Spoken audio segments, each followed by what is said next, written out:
أعوذ بالله من الشيطان الرجيم بسم الله الرحمن الرحيم السلام عليكم ورحمة الله تعالى وبركاته الحمد لله الذي أنزل على عبده الكتاب ولم يجعله عوجا صلاة وسلاما دائمين متلازمين على حبيبنا المصطفى سيدنا ومولانا محمد صلى الله عليه وسلم وعلى آله وصحبه ومن اهتدى بشرح لي صدري ويسر لي أمري واحلل عقدة من لساني يفقه قولي رب يسر ولا تعسر بتمم بالخير اللهم اجعلنا من الذين يستمعون القول فيتبعون أحسنه آمين يا رب العالمين أما بعد. Terima kasih kepada pengurusi majlis yang berusaha, Tuan Imam berserta pegawai-pegawai masjid dan seluruh ahli-ahli jawatan kuasa qaryah Masjid Aisyah Sungai Menghulu Langkawi, Kedah Darul Aman, yang saya hormati pimpinan-pimpinan masyarakat setempat, seterusnya yang saya kasihi kerana Allah, tuan-tuan dan puan-puan, sidang hadirin hadirat muslimin muslimat yang dirahmati dan dikasihi oleh Allah Subhanahu wa taala sekalian. Alhamdulillah, pertama-tamanya marilah sama-sama kita mengangkat rasa setinggi-tinggi kesyukuran pada Allah atas limpah perkenan, inayah, bimbingan, taufik dan nikmatnya. Maka dapatlah pada malam ini tuan-tuan kita bersemuka dalam satu majlis ilmu, majlis yang barakah, yang ada di sisi-sisi kita, kelilingi kita para malaikat yang mendoakan kita. Hatta makhluk-makhluk Allah Subhanahu wa taala yang lain juga turut mendoakan keampunan kepada orang-orang yang berada dalam majlis ilmu. Inilah perasaan yang kita harapkan setiap kali kalau kita berada dalam majlis ilmu. Ambil kesempatan barakah itu untuk kita mengharapkan keampunan daripada dosa-dosa yang kecil yang terlalu banyak untuk kita terjemahkan atau untuk kita ungkapkan, dan mudah-mudahan ia juga menjadi asbab kepada kita dalam terhapusnya dosa-dosa yang besar.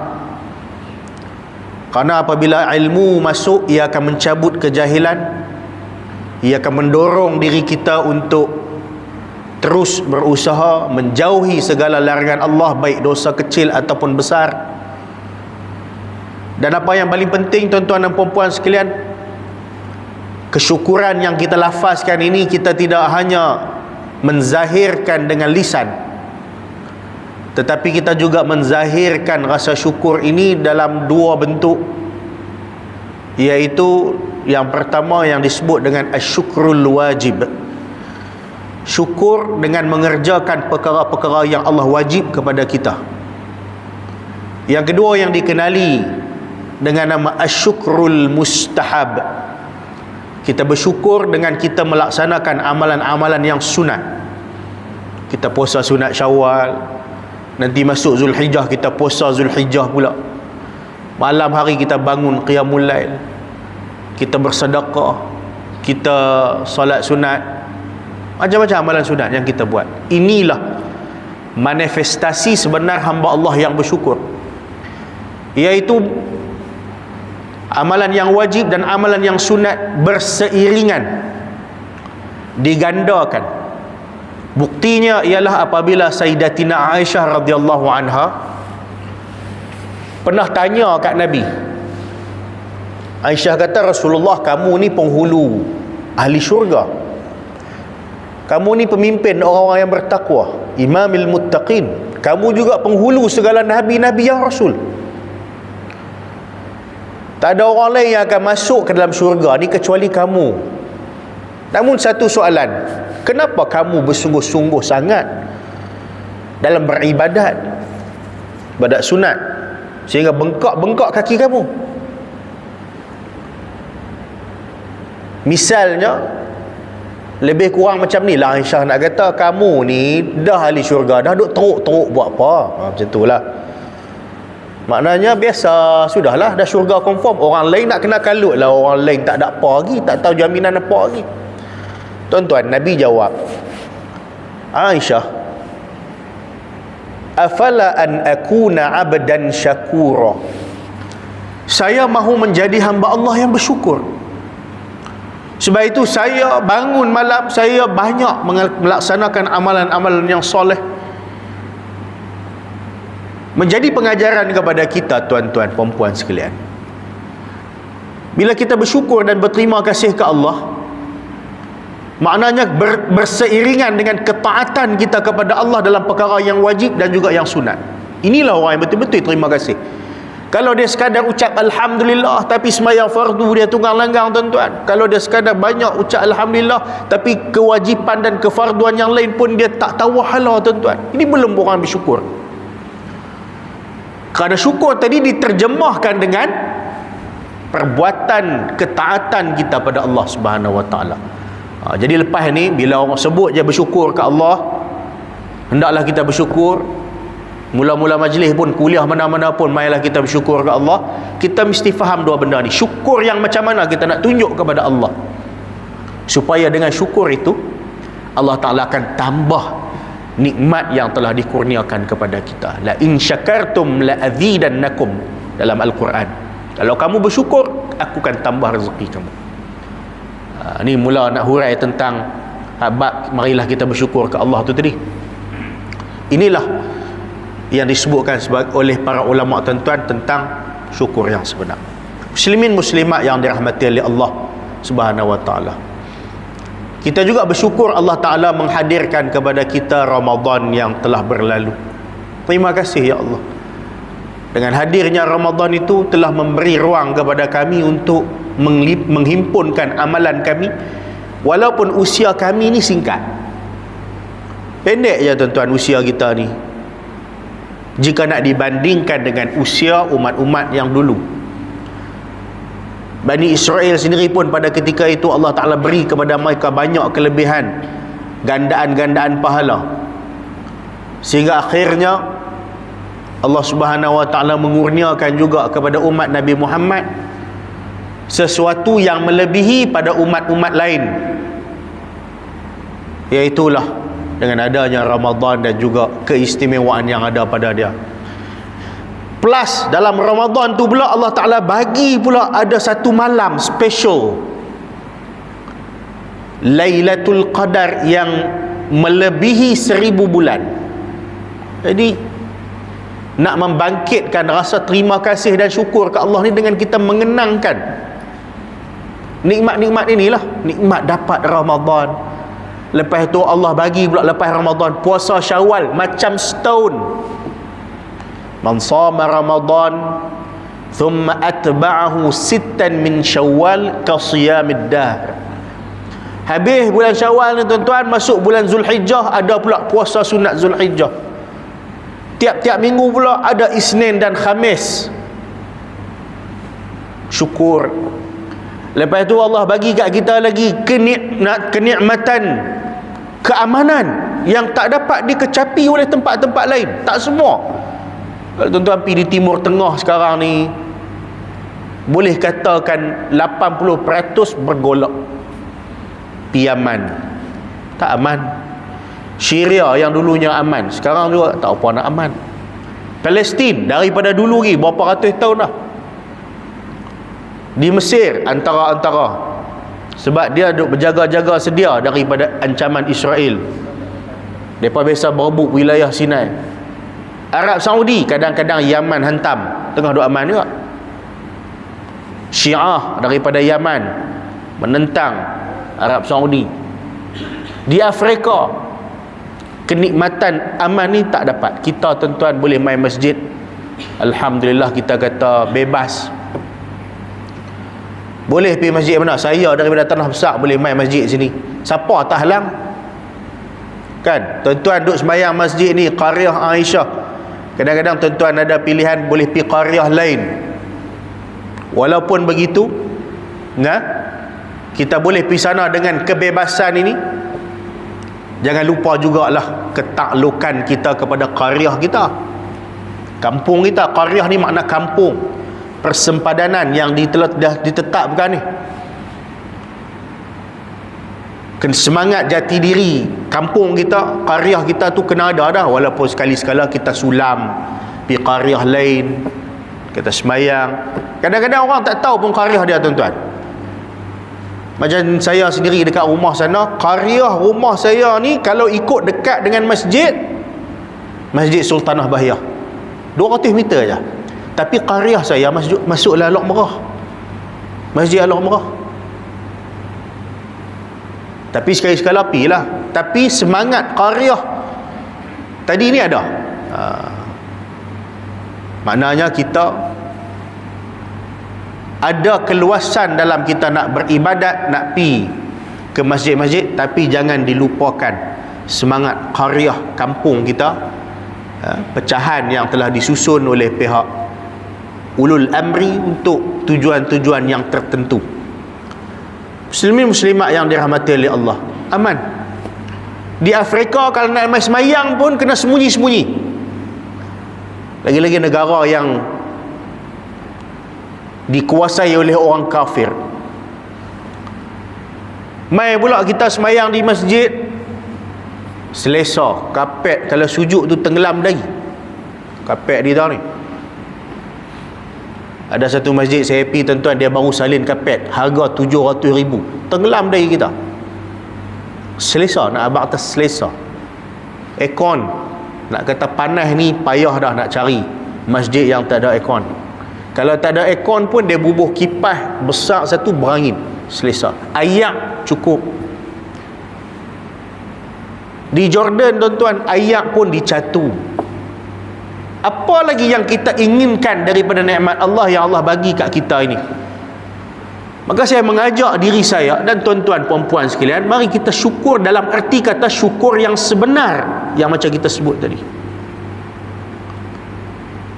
Mungkin sebahagian daripada masyarakat kita faham sebelum ini kalau syukur tu alhamdulillah, ya juga, kita memuji Allah, tapi yang sebenarnya ialah dizahirkan dengan tindakan. Tuan-tuan muslim-muslimat yang dirahmati oleh Allah Subhanahu wa taala sekalian, kita juga rasa syukur kerana Allah Taala memberi kepada kita ruang untuk menghapuskan dosa-dosa kita yang banyak.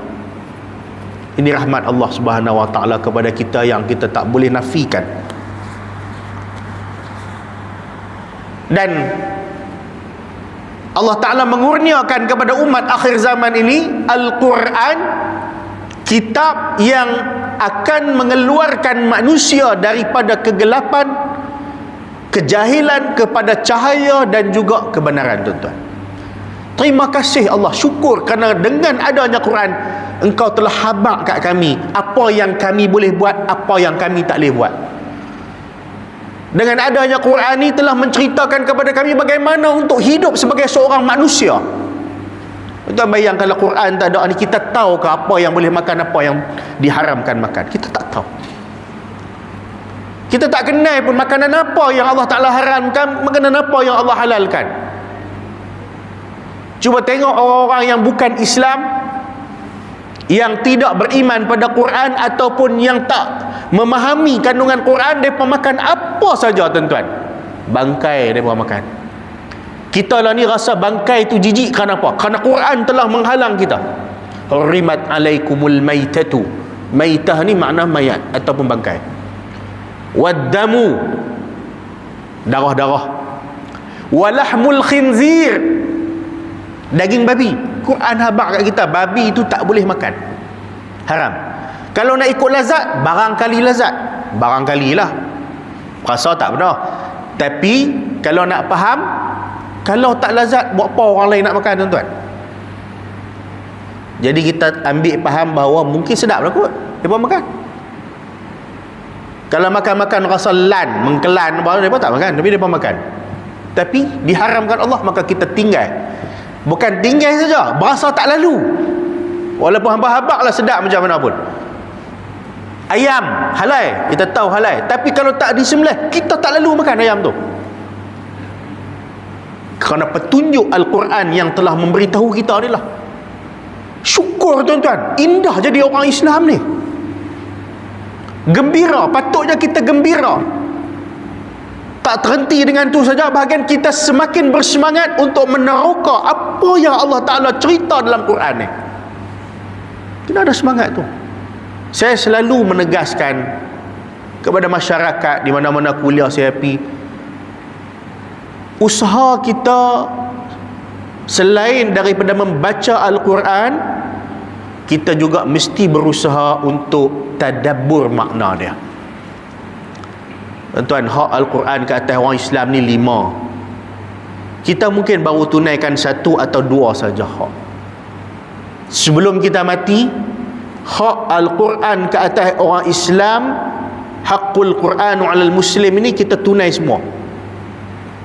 Apa yang 5 tu? Yang pertama, hak Al-Quran pada orang Islam membaca. Alhamdulillah bulan Ramadan kita baca tuan-tuan. Tak berhenti, tadarus demi tadarus kita baca. Khatam pun buat pula majlis sah khatam. Hak yang pertama, baca. Radio pun bunyi, dipasangkan ayat-ayat Quran.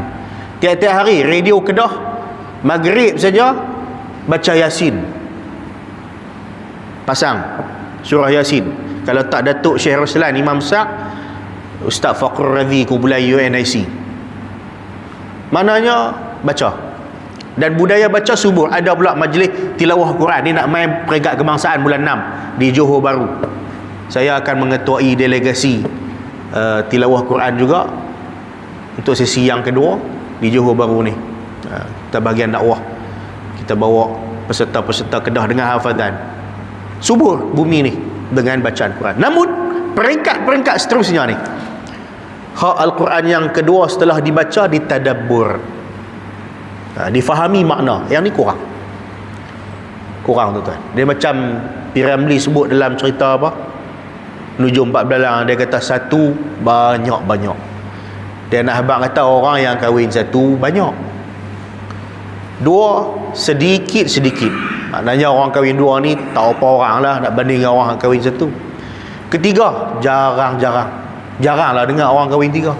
Yang keempat dia buat kadang-kadang. Maknanya kadang-kadang ya ada orang kahwin 4 ni.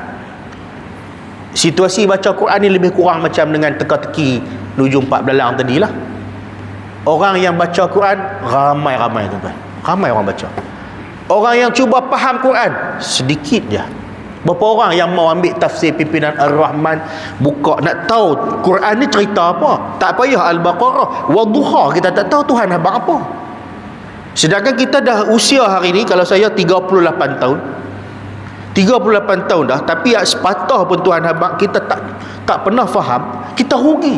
Menarik sebenarnya tuan-tuan kalau kita cuba menyelami kandungan Quran ni, menarik. Dalam tu ada kisah orang putih kata rare, jarang-jarang kita dengar. Yang Nabi sendiri pun Allah Ta'ala baru cerita perihal Nabi Yusuf kan. Dalam tu ada hukum hakam, apa yang halal, apa yang haram. Dalam tu ada soal akhlak, buat baik, tahan marah, maafkan orang lain, tolong menolong perkara baik. Dalam itu juga ada menceritakan peristiwa akan datang, apa yang ada dalam kubur tu kita tak tahu lagi, tapi kita dah bersedia. Pasal apa? Tuhan dah nanti habaq dalam Quran. Apa yang berlaku dalam akhirat, apa yang ada di syurga, apa yang ada di neraka, siapa yang Allah cipta, bagaimana peristiwa sebelum dunia ni ada, di mana manusia duduk. Seronok. Apa yang berlaku kat Nabi Muhammad.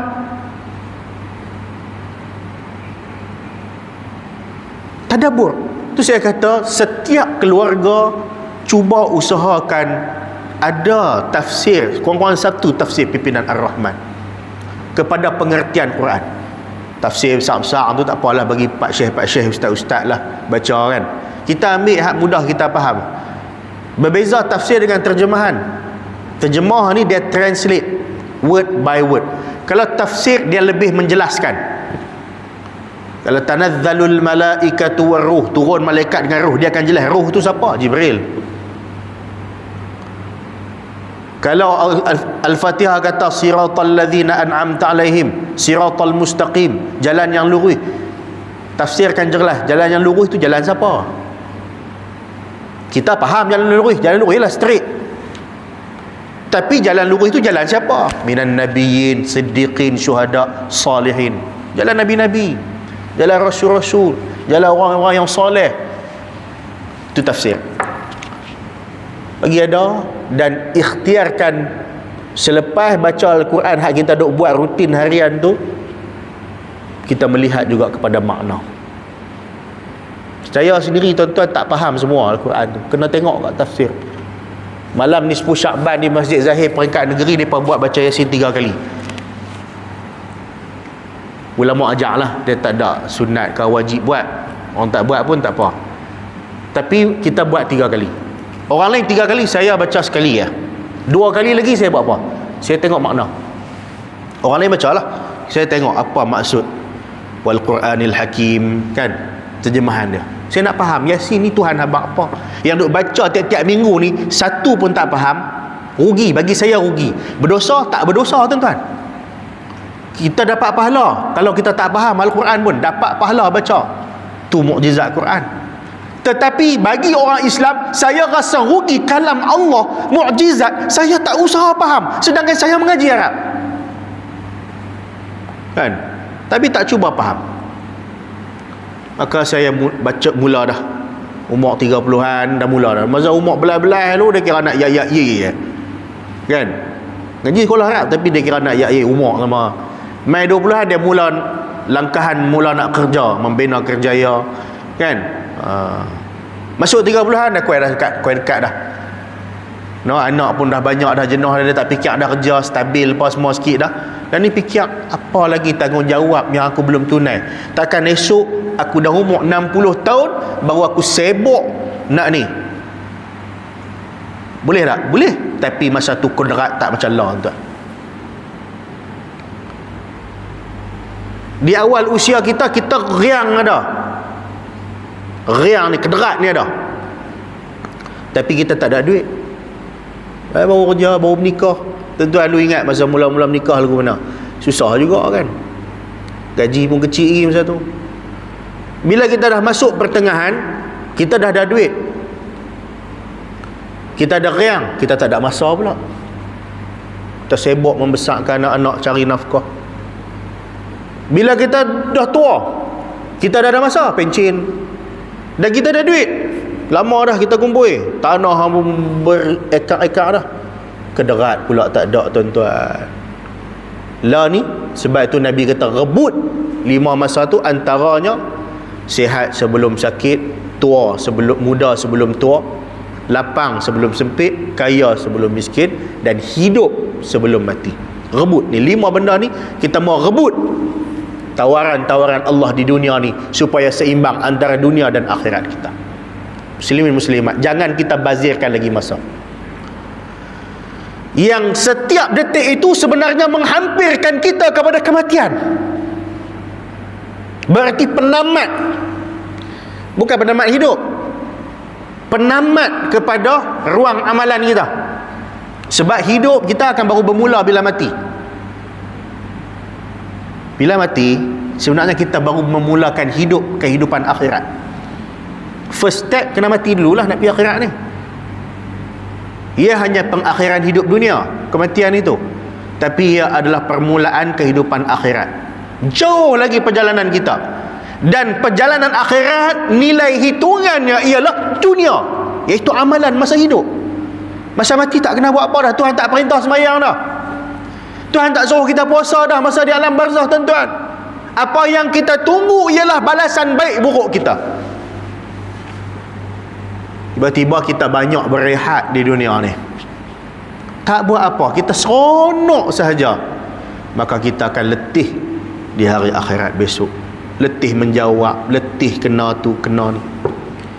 Biar kita berletih-letih di dunia, melakukan ketaatan, bangun malam, melaksanakan kewajipan. Tapi di hari akhirat, mereka ini akan berehat serehat-rehatnya di samping keridhaan Tuhan yang akan memberi kepada dia nikmat. Muslimat yang dirahmati oleh Allah, ni saya nak mengajak diri saya dan tuan-tuan perempuan sekalian, tunaikan hak yang kedua tadi, tadabbur. Kalau rasa tak semangat, dan ke aku ni, umur ni nak perhabis, nak faham ni, ambil surah-surah yang lazim dulu.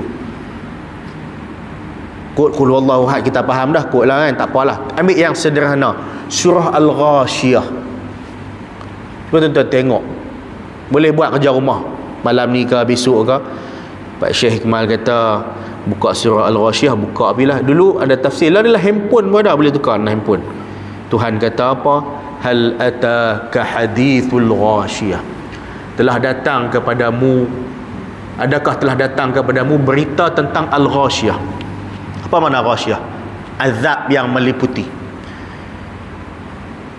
Ulama kata, kenapa nama Al-Ghashiyah tu bi-Ghashiyah?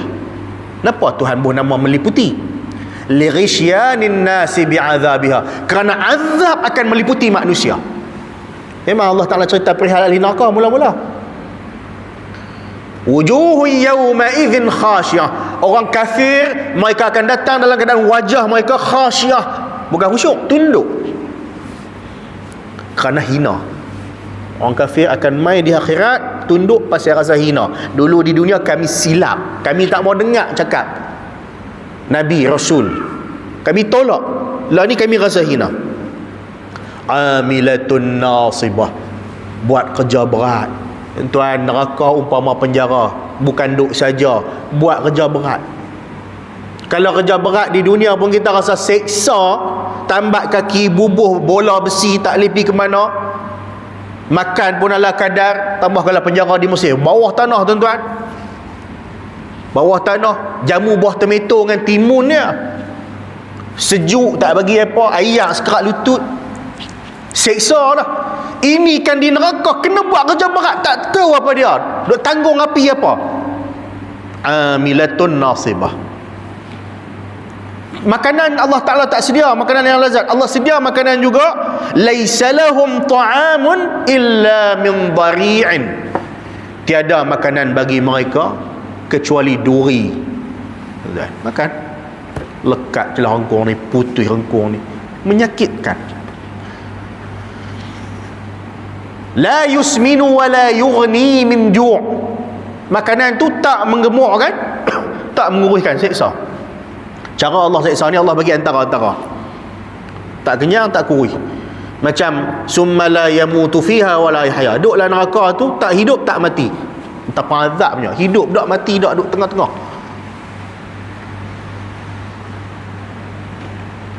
Sampailah Allah Ta'ala cerita mereka ni lagu mana. Allah Ta'ala buat mai pula perihal ahli syurga.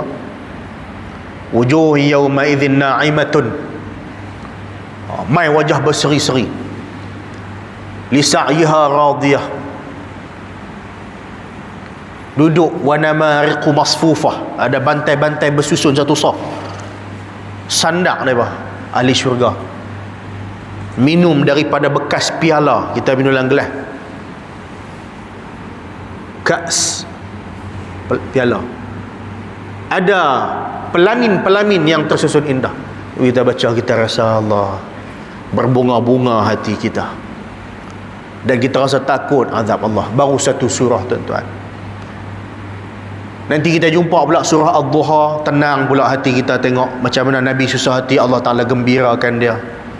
Kita rasa bila kita ditimpa dengan kesusahan, orang tak suka kat kita, orang kata kat kita, orang kita baca surah Qaf, rupanya Nabi kena kata lagi, teruk, kita pun rasa lega. Inilah Al-Quran yang sebahagian manusia cuba menjauhinya, sedangkan Quran ini adalah penawar dan juga penghibur dia kalau dia faham. Tapi orang tak faham. Tuan-tuan, tadabbur. Pertama baca hak Quran, yang kedua tadabbur. Hak Al-Quran yang ketiga ialah belajar dan diajarkan. Subuh kan majlis pengajian Quran di masjid, mana pun orang buat mengaji kan. Tak cukup dengan tu, orang mengajak di radio. Hari Jumaat Kedah FM ada hari Jumaat tu Ta'limul Quran, Tuan Syekh Qadri Abdul Hamid. Malam hari pula ajak Tarannum bil Quran, rancangan. Bulan puasa orang tadarrus. Tadarrus tu belajar. Tadarrus tu bukan baca saja, belajar. Suburkan. Anak-anak kita pun beri mereka ruang untuk belajar Al-Quranul Karim.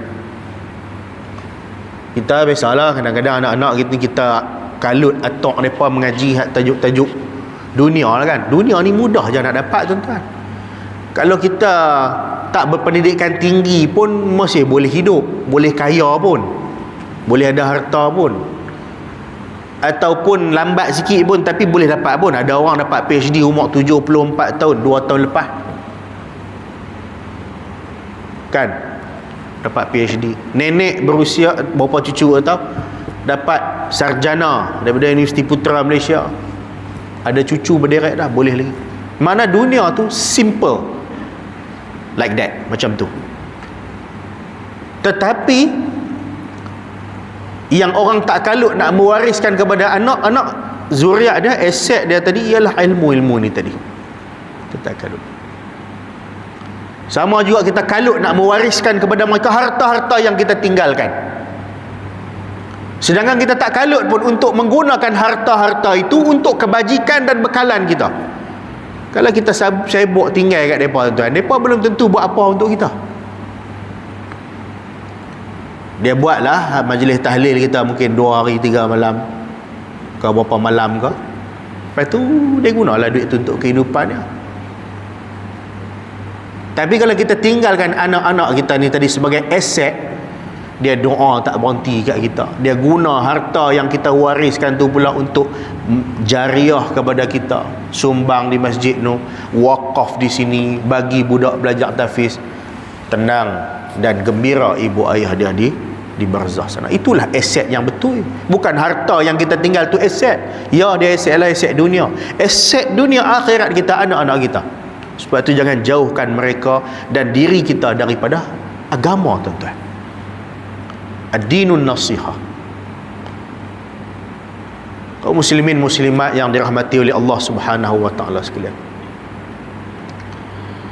Yang keempat, hak Al-Quran ialah beramal dengan hukum dia. Bukan dekat kita belajar, beramal dengan hukum Al-Quran. Apa yang Al-Quran ajar kepada kita, halalnya, haramnya, tanggungjawab suami. Suami itu di sisi isteri sebagai apa? Ada semua. Pelindung. Ini khutbah Jumaat besok, lusa, tajuk suami pelindung isteri, perwira anak-anak. Saya boleh habaq saya siap lah. Memang saya editor khutbah Jumaat dalam Kedah ni. Khutbah raya ke khutbah apa tu. Minggu depan satu lagi lambaian Kaabah, tajuk orang nak pergi haji. Minggu depan satu lagi keputeraan ke bawah dili Yang Maha Mulia Tuanku. Saya boleh habaq sampai minggu ke-54 tahun 2022 ni, tajuk-tajuk yang kita susun untuk nak menerangkan kepada masyarakat tentang perkara-perkara penting. Saya dah letak tajuk-tajuk khutbah setahun tu, bukan letak sendiri, bubuh dalam Facebook. Siapa nak cadang, pakat cadang, beratus-ratus komen dalam Facebook. Tuan Syekh sila masukkan tajuk ni. Tuan Syekh tajuk harta pusaka. Tuan Syekh tajuk isteri. Tuan Syekh tajuk isteri, suami isteri tadi tu ada request daripada seorang. Dia kata, Tuan Syekh, saya tengok banyak suami tak faham tanggungjawab. Bolehlah satu tajuk khutbah Jumaat hak cerita tentang apa peranan suami. Ambil daripada ayat surah An-Nisa tu, Ar-rijalu qawwamuna 'alan nisa, sampai habis.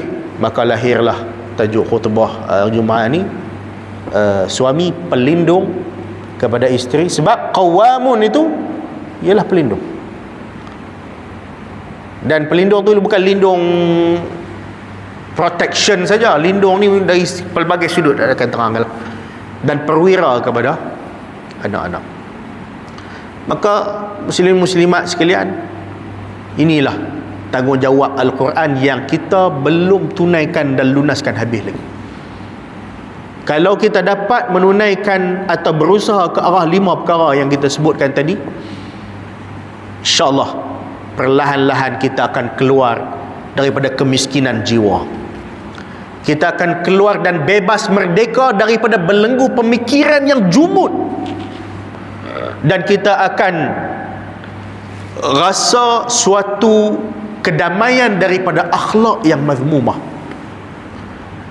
Dan orang-orang yang mendekatkan diri dia dengan Al-Quran akan sentiasa menerima rahmat, rumah tangga dia akan rasa tenang. Tuan-tuan, kalau rumah tangga kita ada banyak problem, ada banyak kesempitan hidup, sinarilah dengan nilai agama seperti kefarduan tadi. Solat jangan tinggal. Kemudian sinari dengan Al-Quran. Lama mana dah rumah kita tak dengar bacaan Al-Quran dalam dia, tuan-tuan. Nur tak ada. Nabi SAW menyifatkan rumah orang-orang yang tidak baca Al-Quran ni ibarat kubur. Apa pandangan kita pada kubur? Suram, seram, takut, ataupun tandus. Begitulah rumah kita yang tak disinari dengan Al-Quran. Berjanjilah setiap hari, tuan-tuan, setiap hari pastikan diriku ni baca Quran, walau satu muka, walau beberapa ayat.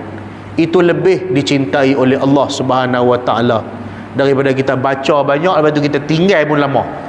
Macam kita bulan Ramadan baca sebulan tak berhenti, lepas tu tinggal tahun depan jumpa Ramadan pula baru kita nak baca Quran.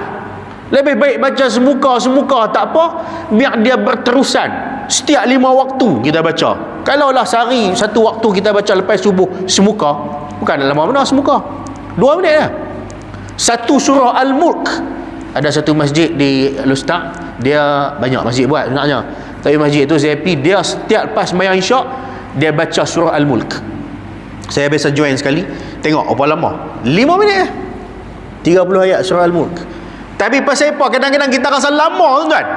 Kerana iblis dan syaitan memperdayakan perasaan kita supaya kita rasa berat. Samalah sembahyang subuh tu 2 rakaat tu nak habis berapa minit kita sembahyang subuh, tapi awak yang rasa lama sangat. Pasal itulah dia kalau boleh nak menghalang kita daripada melakukan kebaikan. Jangan terpedaya, lawan perasaan-perasaan segan, malas. Ingatkan diri, dan niat mesti betul. Ingatkan diri bahawa Quran inilah yang akan jadi syafaat ke aku, Quran inilah yang akan jadi petunjuk, Quran inilah yang akan menurunkan rahmat. Barulah semangat kita untuk bangkit, untuk keluar daripada belenggu yang membelenggu diri kita. Kerana, tuan-tuan, kesempitan hidup adalah berpunca daripada kita melupakan Allah. Faman a'rada an dhikri fa inna lahu ma'isyatan dhanka. Barang siapa yang berpaling daripada mengingati aku, maka nescaya baginya kehidupan yang sempit. Man amila salihan minkum min dzakarin aw untha wa huwa mu'min falanuhyiyannahu hayatan thayyibah. Barang siapa yang beriman di kalangan kamu, lelaki dan wanita, sedang dia beriman, maka kami akan beri dan kurniakan kepada mereka kehidupan yang baik. Jadi kehidupan yang baik ialah dengan amal yang saleh, dunia dan akhirat. Manakala melupakan Allah, dosa, maksiat dan segalanya, inilah punca berlakunya kesempitan hidup manusia di akhir zaman ni, tuan-tuan. Rumah tangga porak-poranda, banyak yang berlaku di luar sana. Statistik perkahwinan dalam Kedah ni, seingat-ingat saya setahun dalam 15,000 pasang. Kes-kes perceraian pun boleh tahan juga 4 hingga 5 angka. 4,000 atau 5,000 bercerai. Macam-macam kes. Walaupun perceraian itu adalah suatu perkara yang diharuskan dalam agama, tapi amat dibenci oleh Allah Subhanahu Wa Taala. Dan perceraian tu pula kalau harus apabila kerukunan rumah tangga hilang. Tapi orang kita lah ni sampai 5,000 angka ni bercerai benda-benda kecil-kecil ya. Benda remeh-remeh ya. Kan? Isu perangai boleh settle, kebaikan dia tak nampak, dia tengok yang tak elok. Itu salah satu bentuk kesempitan hidup yang berlaku. Kemudian gejala-gejala sosial, gejala pembunuhan, anak bunuh mak, kan, anak-anak yang tidak menjadi suami isteri, jenayah, kemaksiatan, kemungkaran di sana di sini. Ini semua adalah kesempitan hidup yang kita bimbang ia akan mengganggu-gugat keharmonian dan kebahagiaan hidup kita. Muslimin muslimat yang dirahmati dan dikasihi oleh Allah Subhanahu Wa Taala sekalian. Jadi kita hendaklah berbalik kepada matlamat asal kehidupan kita, iaitu beribadah kepada Allah Subhanahu Wa Taala. dengan mempertingkatkan takwa. Takwa inilah sebaik-baik bekalan. Untuk memahami sifat takwa ialah kita rasa takut, kita rasa gerun, dan kita rasa sentiasa berawasi dalam hidup kita. Kita tak sembrono, kita takut-takut dalam rezeki kita ada haram. Itu ada takwa. Kita takut-takut kita terjerumus dalam api neraka. Orang ni ada takwa. Dia nak buat lebih kurang, dia takut benda-benda yang dia buat itu mengandungi larangan-larangan Allah. Ini adalah nilai takwa. Disebutkan dalam riwayat bahawa antara pemahaman maksud takwa itu ialah ibarat kita berjalan di suatu tempat yang gelap, yang kita fahami di hadapannya ada onak dan duri yang akan menyakitkan kita. Maka kita akan melangkah dengan penuh berhati-hati agar kita tidak terpijak duri dan onak tersebut. Begitulah perlambangan orang yang bertakwa. Ia akan berhati-hati dalam urusan hidupnya, tidak mudah melakukan perkara-perkara yang diharam ataupun yang ditegah oleh Allah. Dia akan sentiasa berwaspada, sentiasa meletakkan kewarakan dalam diri dia supaya dia tidak melanggari perintah-perintah Allah Subhanahu wa taala. Orang yang bertakwa, insya-Allah Allah Subhanahu wa taala akan beri kepada dia kejayaan kehidupan di dunia dan juga di akhirat. Dan jangan lupa tuan-tuan dan puan-puan sekalian, berwaspada jugalah kepada dosa-dosa besar yang akan menghumbankan kita dalam api neraka. Dalam surah Asy-Syura Allah Subhanahu wa taala berfirman, "Walladzina yajtanibunal kaba'iral itsmi wal fawahisha wa idza ma ghadibu hum ya'rifun." Dan juga lebih baik dan lebih kekal bagi orang-orang yang menjauhi dosa-dosa besar serta perbuatan-perbuatan yang keji, dan apabila mereka marah disebabkan perbuatan yang tidak patut terhadap mereka, maka mereka memaafkannya. Nabi SAW menyebutkan dalam sebuah hadis, ijtanibu sab'al mubiqat. Qalu ya Rasulullah wa ma hunna? Qala asyirku billah was-sihru wa qatlan nafsi allati harramallahu illa bilhaq wa aklir riba wa aklu malil yatim wa tawalla yawmaz zuhf wa qadhaf wal muhsanatil mu'minatil ghafilat. Nabi kata, jauhilah 7 dosa yang membinasakan. Para sahabat bertanya, wahai Rasulullah, apakah dosa-dosa itu? Maka jawab Rasulullah, yang pertama ialah syirik kepada Allah Subhanahu wa taala. Yang kedua sihir. Yang ketiga membunuh jiwa yang diharamkan oleh Allah dengan cara yang hak, kecuali dengan cara yang hak. Yang keempat memakan riba. Yang kelima memakan harta anak yatim. Yang keenam lari daripada peperangan. Dan yang ketujuh menuduh wanita yang baik-baik berzina. Hadis riwayat Al-Bukhari dan juga Muslim. Tuan-tuan, puan-puan, muslimin, muslimat yang dirahmati dan dikasihi oleh Allah Subhanahu wa taala sekalian, manfaatkanlah saki baki umur kita dengan baik-baik. Janganlah sesekali kita membazirkan kehidupan kita yang masih tersisa ini dengan perkara-perkara yang mensia-siakan urusan hidup kita. Jangan sesekali kita terlibat dalam perkara-perkara yang dibenci dan juga diharamkan oleh Allah Subhanahu wa taala. Sebaiknya isikanlah kehidupan kita dengan satu matlamat dan fokus yang jelas. Ke mana hala tuju kita kehidupan setelah hidup di dunia ini? Pastikan akhirat menjadi matlamat utama. Tetapi untuk menggabung jalinkan antara dunia dan akhirat memerlukan satu alat yang paling istimewa, iaitu ilmu. Tuntutlah ilmu sehinggalah kita diambil nyawa oleh Allah Subhanahu wa taala. Insya-Allah kejahilan tercabut, kita akan menjadi hamba Allah yang akan disebut-sebut nama Allah Subhanahu wa taala di hadapan para khalayak hamba-hambanya yang lain di atas, di akhirat, di langit dan sebagainya. Muslim muslimat yang dirahmati oleh Allah Subhanahu wa taala sekalian, isikan kehidupan kita dengan amalan yang fardu dengan sempurna. Perbanyakkan amalan-amalan yang sunat, banyakkan istighfar, banyakkan tahmid, tasbih dan juga takbir, kerana inilah al-baqiyatus salihat. Di Langkawi ada satu sekolah Al-Baqiyatus Salihat. Orang pernah tanya, ada apa itu Al-Baqiyatus Salihat? Al-Baqiyatus Salihat ni maknanya amal soleh yang berkekalan. Ya, amalan apa yang berkekalan itu? Kata Rasulullah SAW dalam sebuah hadis yang sahih, Al-Baqiyatus Salihat itu adalah tahmid, tasbih dan juga takbir. Inilah yang menjadi suatu dambaan orang-orang yang soleh. tahmid, tasbih dan takbir senantiasa berada di mulut. Inilah amal soleh yang berkekalan. Al-mal wal banun zinatul hayatid dunya wal baqiyatus salihatu khairun inda rabbika thawaban wa khairun amala. Harta, anak pinak adalah penghias dunia. Wal baqiyatus salihat, sedangkan amal soleh yang berkekalan itu khairun inda rabbika, lebih baik di sisi Tuhan kamu dan sebaik-baik cita-cita kita. Rebut tuan-tuan dan puan-puan sekalian, belum terlambat. InsyaAllah manfaatkan ruang dan peluang yang masih tersisa. Kita akan jadi orang yang berjana dunia dan juga di akhirat. Hingga sekadar inilah dulu tuan-tuan dan puan-puan yang saya rasa boleh saya kongsikan pengalaman dengan tuan-tuan dan puan-puan dalam suatu kuliah maghrib yang ringkas ini. InsyaAllah mungkin ada ruang dan peluang pada masa-masa yang akan datang lagi. Bukan kali terakhir pertemuan kita. Dan mudah-mudahan pertemuan ini walaupun singkat tetapi menatijahkan suatu kasih sayang dan ukhuwah Islamiah yang berpanjangan bersama dengan kita insya-Allah. Tuan dan puan-puan yang dirahmati oleh Allah Subhanahu wa taala sekalian, sekadar ni dulu, jumpa lagi.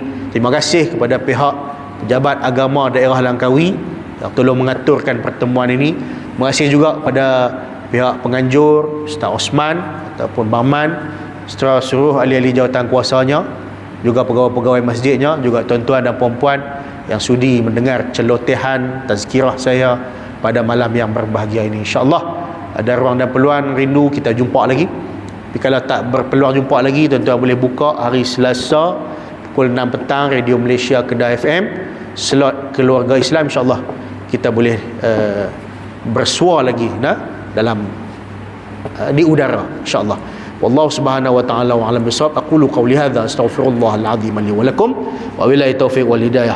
Wassalamualaikum warahmatullahi ta'ala wabarakatuh. Subhanakallahumma wa bihamdika asyhadu an la ilaha illa anta astaghfiruka wa atubu ilaik.